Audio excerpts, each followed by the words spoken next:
Like Mr. Hassett said, I'm basically here to talk to you about what we call a fire apparatus access road in the Hampton East, Amagansett East Association, whatever we refer to it as. Back in November, like Mr. Hassett said, I'm on the Board of Fire Commissioners, Amagansett Fire Department. It was brought up at one of our meetings about our access into the Hampton area. It has become quite restricted. It was brought to my attention. I brought it to my chief's attention. We spoke with our attorneys at the town to find out what our aspect was of being able to enforce it. The town attorney informed me that we could enforce it and that I was more than welcome to come down and speak with you this morning. What has happened is over the years, everything has encroached onto the right-of-ways of the roads. I mean, we all see it, the overhanging branches, such as that. The apparatus over the years has gotten a lot bigger. The homes in the Hampton area used to be small cottages, bungalows, such as that. Well, as you've all seen, now we're looking at 3,000 to 5,000, 6,000 square foot homes in some places in the area. What we'd like to do, and like Mr. Hassett said, per New York State Code, which is adopted by the town of East Hampton, we'd like to ask you to widen the roads. We're asking for a normal fire apparatus access road, which is 26 feet in width. I did research last November and December. Currently, the roads run anywhere from 10 feet in width to 12, possibly 13 feet in width, some heights as low as 8 feet. A lot of the equipment that we need to bring in case your home does catch on fire, God forbid, we need to get equipment in to be able to do our jobs. We had an instance, I know it's not in the association, it's on Sandpiper Lane on the 31st of last month. We had a structure fire. We were able to get the engines down the road, but only lined up in a straight line. Very difficult for us to work when the engines are 8 feet wide and the road's only 10 feet wide. We need to get doors open to get equipment out, to move hoses, stuff like that. If we need to bring an aerial ladder in, which with some of the bigger houses in the association now, it is a great possibility we would have to. We need the 26 feet to operate. The outriggers that you put out to stabilize take up 26 feet.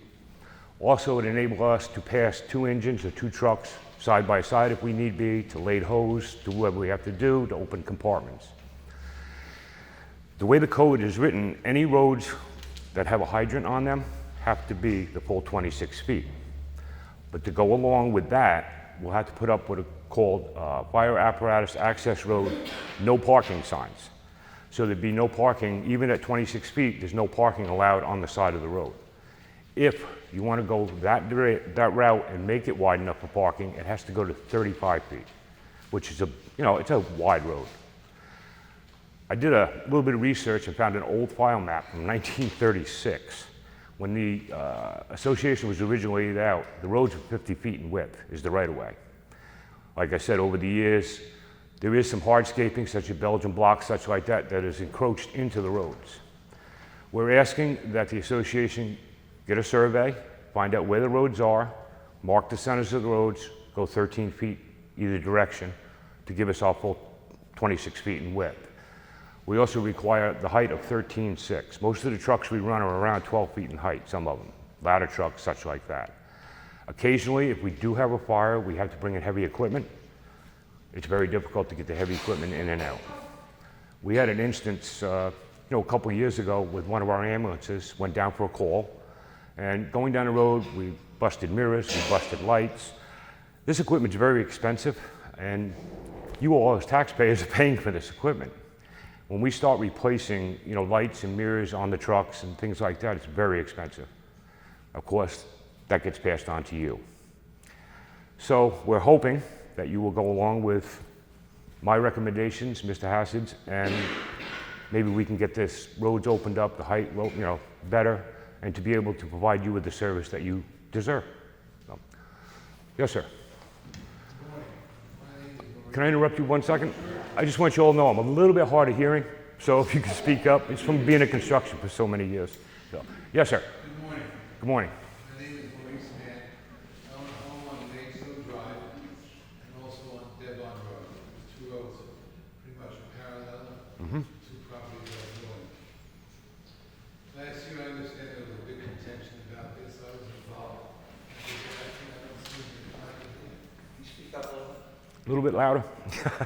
I'm sorry. Just know a little sore throat, that's fine. I appreciate and understand exactly what you're saying, and I respect what you're saying.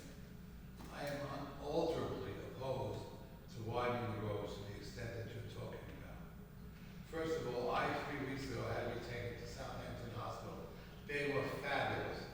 The Amagansett Fire Department came, there was a fire truck, there was a police car, and an ambulance right outside on my road. They were there literally in 120 seconds. Okay? Literally, they were fantastic. Thank you. No problem. I mean, I was shocked that they were so fast. If I can interrupt, I want to finish what I have to say to you. I'm not done. I'm talking. Thank you. I listened to what you had to say, and I listened to what he had to say. I want to say what I have to say. Well, I paid my dues. there'll be a discussion among the members. I want to just finish what I have to say, please. Do you have a question? Do you have a question? I want to finish what I have to say. I'm going to read you out of order. What we did in the past was we cut the limbs down, which I understand they're all hanging over. I don't know when the last time they've done that. Maybe they need to go back at that. And they have to set certain parameters and widths. I understand that. But to try to go in and think you're going to open the roads by feet on either side where people have parking is difficult enough. Where would you like us to park our cars if you have a dinner party for 8, 10 people? What are you supposed to do about it? We'll answer That's that. all I want to say. I know Okay. a lot more, but obviously once you Fine, Jack. Wait, So cut me off. It's okay. I'll sit down. I'm done. I have a question for you. One of the There'll be lawsuits like crazy on us, and I will be the first. I was discussing this last year with a resident of the unpaved roads who opined to me that if there was a problem with cars blocking the unpaved roads, that the fire engines could just ram them out of the way. Is that likely to happen? No, sir. Your normal run-of-the-mill fire engine is over $500,000. It's pretty close to $650,000. We don't push cars with them. What would have happened in that case is, if it was absolutely necessary and imperative, would we move the car? Absolutely. We do what we have to do to provide safety for all the residents. That's our goal, is your safety. We haven't really run across that too much yet. Yes, ma'am. The Amagansett East Association is just that. It has no legal power whatsoever. Yes, sir. Let us suppose that this association decides to widen the roads. They don't have, in my opinion, the legal right to do so. Can you comment on that? Well, we I follow. don't think that's really not a fair question for Marshal Denton. Well, I'll ask the question. We will. I mean, he's giving up his Saturday, part of his Saturday, to address us, to let you all know as to what the problem is. It's not going to be resolved today. It's going to take time, and the board is going to consider various things that we need to do under the law, and we will advise the members. We're not going to do anything unilaterally, and it's not going to. This occurred over many years, and it's going to take time to solve the problem. And the fire marshal is going to work with us on that. So I'd like to thank Marshal Denton for appearing for us. You're quite welcome. Wish you a good day. Very good. Thank you, ladies and gentlemen. Oh, Jackie, mind if I one more question? Or yes, ma'am. I know Amy Murphy from Hampton Lane, and I would also like to know, I understand the problem, but if the roads have to be widened and if the trees have to be cut, who's going to be responsible for paying that? This year we had a gross increase in our fees to fix the roads. That's not a question for Marshal Denton. Okay, because I got a notice from LIPO or somebody this year that says we're cutting trees, we're doing this, we have no access, and, I don't even know where they did it, but whatever they did, but I think that they unfairly put the burden on the people who live on the unpaved roads to be responsible for all of this stuff, to have the privilege of living on an unpaved. I just maybe a quick comment on that. I'm not quite sure who's going to bear the costs. My first thought would be the association, but You know, there could be something down the road where, you know, Mr. Hassett did a little research or something, there might be funds available, you know, townwide, federally, I really don't know. But, you know, ladies and gentlemen, for your safety, I ask that you please go along with this. We don't want to ruin the character of the area. Paved roads, they're not wide, See, the paved roads are town maintained. but are they that wide? Yes, ma'am. Yep. So why They- are they town maintained and unpaid aren't? That's not really. That's, I You have no couldn't tell you. Because Yeah. when we had flooding,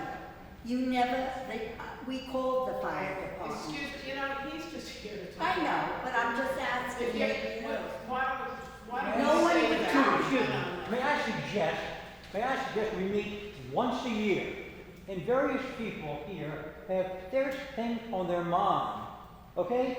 Let's have a little discussion. We He are. cuts it short, you cut him short, let everybody talk. If they get out of hand, then you can cut them short, but don't cut them short immediately. Because these are questions that, for us, they're for the association. I understand that. And we'll answer, we will But address to the those extent questions. you just let him ask a question, ask him, he can say, I don't know, and he'll go ahead. But let's not cut the conversation short. So, Mr. Commissioner, is 13 feet from the center of the road is what it should be, or they want it to be, or they? New York State Code requires 26 feet. So it's 13 from, feet yes the ma'am. center. All right. Yes ma'am. They're private roads, they are not controlled by New York State. Exactly. They're privately This is, owned what roads. is the law for private roads, do you know? Well, this is why, when this was all brought about, I went to the town attorney, and he said that I could come speak and that we could enforce through New York State Code, because it's a fire access road. Basically, what's going to happen is, if the roads keep growing in, we're not going to be able to provide for you folks. We're not going to be able to get, you know, equipment down and take care of you, or ambulances and stuff like that. You can get a small car down the road, not a problem, but I don't believe you can pass 2 cars on the road. Can you take care of us for a fire because we're an unpaved road? Absolutely, we provide fire protection for you. Fire protection. Ambulance That's protection, it. ambulance and fire, We have each provided year, by the Amagansett Fire Department. we have each year fire trucks coming down our street for that money. We sell chicken barbecue tickets. Chicken barbecue tickets. Yes, We sell. and they never had a problem coming down our street. But if you notice now, we run smaller equipment when we go down the roads. Then maybe they should have smaller equipment just for Amagansett too. That's all. Jesus, why is that so? Peter is a member of the fire department. Maybe he can enlighten a little more. I live on Central and Deerfield. I drive the ambulance several times a week. I'm also a member of the fire police and the fire department. One thing that you can do for each of you that's not as controversial as widening the roads is ensuring that we can get a stretcher up to your house and get a stretcher into your house without having to move furniture, trim bushes back, get tick infested, you name it. But if it takes, just coming in here today, they have their purple cow over the walk. You know, we'd have to roll a stretcher if we were coming, you know, right over that as opposed to keeping the sidewalk open. So I'm just asking, you know, if your bushes have gone over your front door, you don't have long drives like some of the houses on off of Lone Stone. But if I had to back an ambulance up one of those driveways the other day, you know, the trees are over it and I can't get the ambulance up to the house and we had to wheel the person down to the street and it just takes That makes sense. a longer time. Thank you. Thank you, Glenn. Ladies and gentlemen, thank you very much. Appreciate your time.